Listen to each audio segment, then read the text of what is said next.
Hey everybody, Catherine here. If you're new to the channel, back in 2019, I traded a career and an apartment with a 180-degree view of the ocean for a life on the road full time. I had an amazing view there and a good life, a really good life. However, I wanted a change. I wanted to trade that in for an ever-changing view and a life on the road. I first lived in a 2000 Lance truck camper for the first 3 years, and then I upgraded to a 21-foot travel trailer that you see behind me, which is a Keystone Springdale Mini 1750 RD, a 2022. I made a very detailed video about 3 years ago that describes my life leading up to hitting the road full time and how I came to the decision to live the nomadic lifestyle. If you want to check that out, I'll link it below. But in today's video, we're going to discuss 10 things that I wished I had known before hitting the road full time. I've made a little cheat sheet of notes here to refer to. I think you'll find it quite interesting. Number one, it was going to be a lot harder than I thought. I think that I had a tendency to romanticize this lifestyle. I think that people that are thinking of doing this lifestyle probably do the same. You see all the highlights, the highlight reels, the Instagram moments, if you will, and you really don't think about how hard it's going to actually be. There are many challenges along the way. One of the things that you're constantly having to deal with is weather, having to move with the weather, move with potentially natural disasters. There are constantly critters trying to make a home with you. I have dealt with mice coming into both my truck camper and also this trailer multiple times, and takes a lot of work to root out how they're coming in and seal all those areas off, and it's maddening, it's frustrating. There are constantly insects trying to get in, bees, flies, mosquitoes. Everything that's outside for some reason wants to live inside with you and not out here in beautiful nature where they're supposed to live. That is definitely a constant battle. I've had to learn to do a lot of things on my own. When things happen out here, you're oftentimes in rural locations and the only person that you can rely on is you. I've used YouTube as a wonderful source of information, how-to videos. I've fixed toilets. I have fixed just various things in both the truck and in the trailer. I replaced my own headlights on my truck. I replaced my instrument cluster on my truck, all through watching YouTube videos. So yeah, I've had to learn to do a lot of things on my own, and I'm very grateful for the resources that are available out there that help me to do just that. It is still August and it's getting quite fall-like, at least over these last couple of days. There's a cold front moving through here where I'm located, and it's the first kind of crisp fall-like weather. That's really nice. But I digress. Number two, things will constantly break out here. I really wished I had known that. Things are constantly breaking, either on the trailer, on the truck. Trailers like this aren't really meant to live in full time, and I realize that. So I put it through the ringer pretty much, and things are constantly breaking. My truck is very old. It's a 2002 Chevy Silverado 2500 HD Duramax diesel. It's got over 300,000 miles on it now. If you've been watching the channel and following recently, you know that the leaf springs on my trailer broke. The hitch on my truck broke. The back window on my truck camper back there is broken. I have no idea how it happened. It happened on the road sometime. I didn't hear it, didn't see it. That needs to be fixed. And I'll tell you what, the other day I was so frustrated. I really felt like throwing in the towel, because it just seems like you fix one thing and something else breaks. My water heater broke, I got that fixed, and then my toilet broke, and it's currently broken. So I have a new toilet on the way. I will have to refer to YouTube to learn how to install that toilet, because I plan on doing it myself. So yeah, it can be quite frustrating. Having said that though, there are long stretches of time when everything is just fine, and I'm hoping for one of those very soon. I do think of it though like owning a home. People that own sticks and bricks homes are constantly doing repairs, having to replace roofs or plumbing or water heaters or all that sort of thing. And there's no difference when you have a home on wheels. There is constantly upkeep that needs to be done, constantly things that need to be repaired. And I just think of it that way and put it in perspective. When I do that, it calms me down. You should definitely budget in an emergency fund in case things go wrong, because they will. And I'm glad that I did have a little fund set aside just in the event of emergency, because they do and they will come up. Just taking a brief break at a random rest stop to take my AG1. I know I'm not alone when I say that travel throws my body out of sync and disrupts my digestion. Compound that with eating on the go like I did this morning, just a quick fast food breakfast, and you've got a less than ideal situation. And that's why I never leave home without my AG1 travel packs. I know these guys have my back when it comes to supporting my digestion on the road. From heavy metals to pesticides, AG1 tests for over 950 contaminants and impurities. AG1 is also NSF certified for sport. This third-party stamp of approval validates that what you get in AG1 is exactly what's on the label, and that their product is free from harmful levels of contaminants and over 280 banned substances. Here's to peace of mind. AG1 contains 75 high-quality vitamins, minerals, and whole food-sourced nutrients to support optimal health of the brain, body, and gut.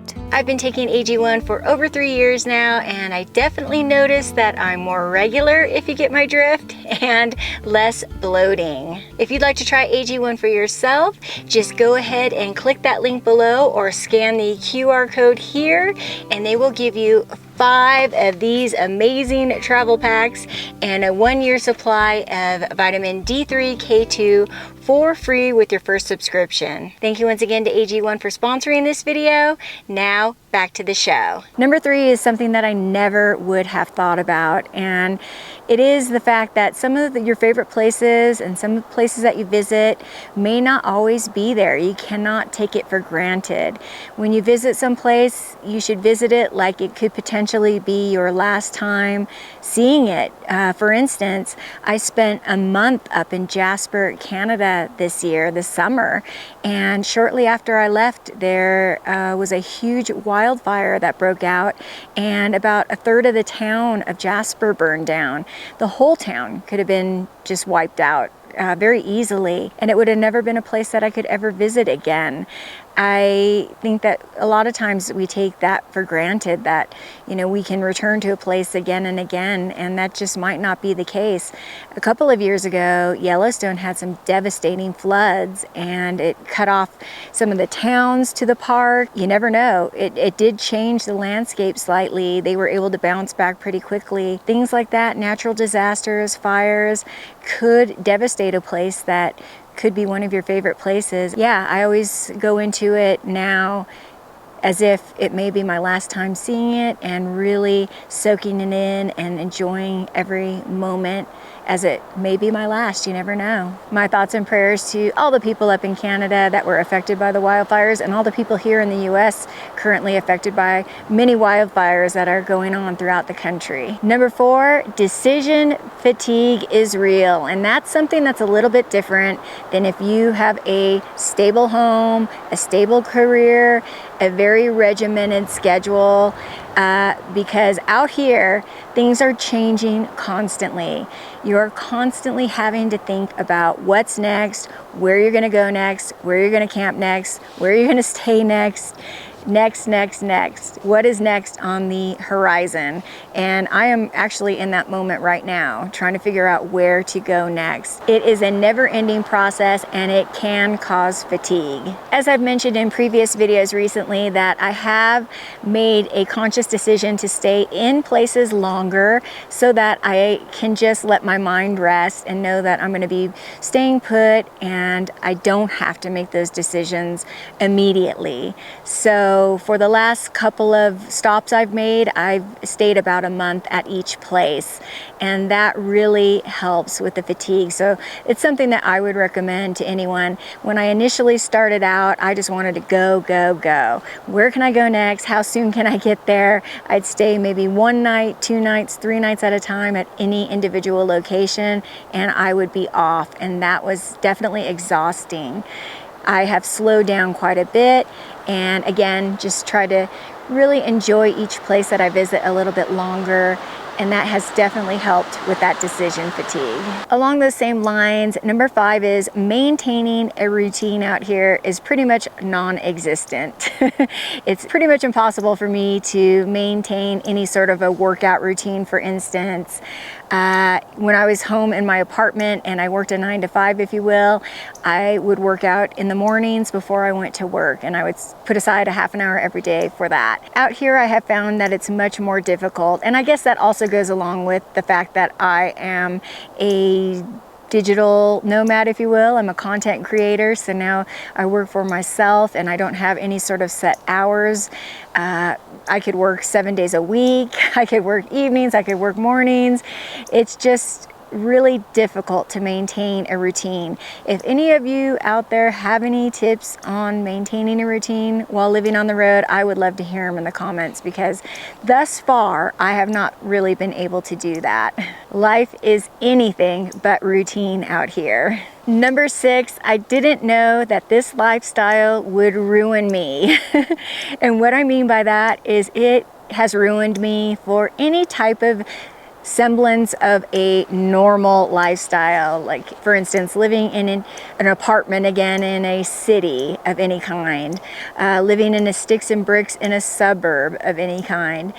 I don't ever see myself living that way in the future. I, if anything, will have to have probably some sort of a tiny homestead somewhere on a few acres. And I see why so many of the people that live this lifestyle have transitioned into the more homestead, or getting a few acres of their own and maybe putting a tiny home on it, or building their own home, living off grid, that sort of thing. I see why they do that, because it does change you living this lifestyle. At least me, it changes me. I can only speak for myself, but I don't ever know how I could go back to that kind of a life. I definitely would have to simplify things, be somewhere that is uncrowded, be somewhere that I have some space around me, somewhere that I could just have some peace. I do see myself probably in some sort of a tiny home situation. I don't need a lot of space, that's for sure. I don't need a lot of things. I've realized that. So yeah, I don't know exactly what I'll do. I know that at some point I probably will get off the road, but it would have to be a situation like that. It would have to be the right kind of situation for me to do so. And I'll always still travel regardless, because I just love traveling, and I always have. So that'll never stop, but I probably will slow down at some point, but it's gonna have to be the right, unique type of situation for me to live out the rest of my years. Number 7 is interesting because I always have enjoyed my own company. I've always enjoyed my alone time. I lived alone for many years before hitting the road full time, so I've never really had an issue being alone. But I did learn living this lifestyle that being alone can suck. After a certain amount of time, it can get lonely, and it was getting lonely for me, to the point that I was considering getting off the road recently. Currently, I am in a unique situation because I do have a friend traveling with me, my friend Joey, as a lot of you know, which has been wonderful. It has been such a breath of fresh air to have company to share these experiences with, and I'm very thankful for it, because if not for that, I'm not sure. I might try to find that little homesteading situation faster than I am now, because as of now I'm really content having some company. He goes off and does his own adventures, I have my own adventures, we have space apart from each other, and then we also travel together. That won't be forever, so I'm just not taking it for granted and enjoying it while it lasts. But yeah, I didn't realize that I could get as lonely as I was getting. It can be very isolating, this lifestyle. You are most of the time away from your family and friends. You don't have a community around you. So that can be a problem. It can be a problem for some people. I think that's what ends it for a lot of people out here. Unless you have a partner in life that you travel with all the time, you know, it can be a very isolating, solitary lifestyle that is not for everyone. I just take it one day at a time, and as long as I can evolve with this lifestyle and roll with the punches, I'll continue to live out here for as long as it feels good. Number 8, I didn't know that this experience would help me to grow so much as a person. I have learned that I am so much more capable than I thought I was. This experience has tested everything, my strength, my grit, my will, and there's nothing that you can do but grow. I am so thankful that I made the decision to do this. And that brings me really to number 9. I was so terrified when I made the decision to live this lifestyle. I had no idea if I would last out here, if it would work for me. I was giving everything up to do it. And I'll tell you, it is a decision that I will never regret. If I stop tomorrow, I will never regret having made this decision. I have had the experiences of a lifetime. I have had more positive experiences than negative experiences. I've seen so much beauty in this country and in others I can't even fathom.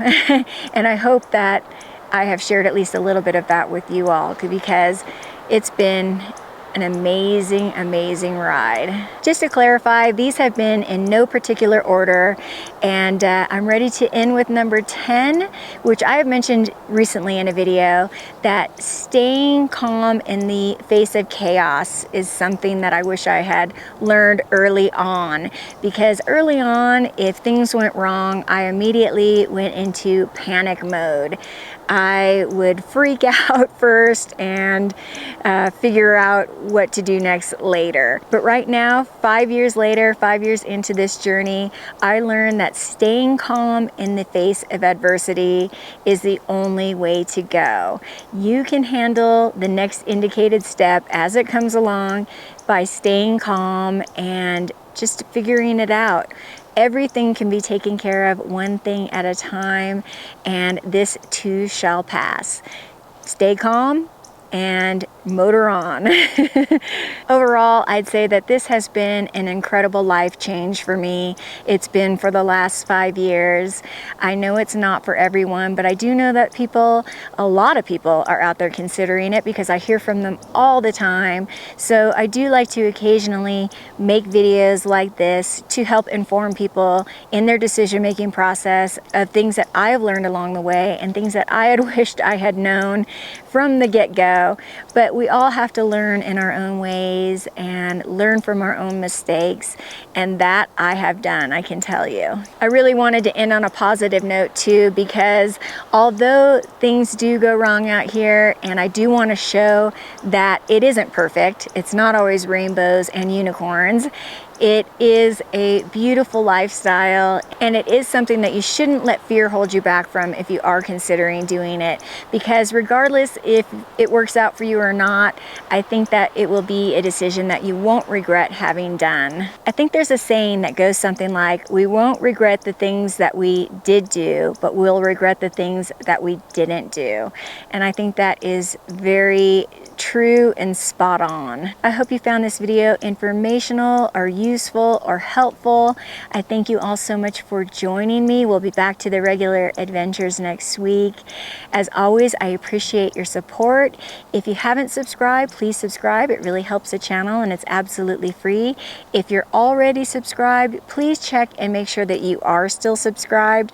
I've noticed a lot of subscribers dropping off recently, and I think that YouTube periodically does a house cleaning or of some sort and may drop people without their knowledge. So just check that out, and I'll see you all on the next adventure. See you next week. Thank you again, everybody.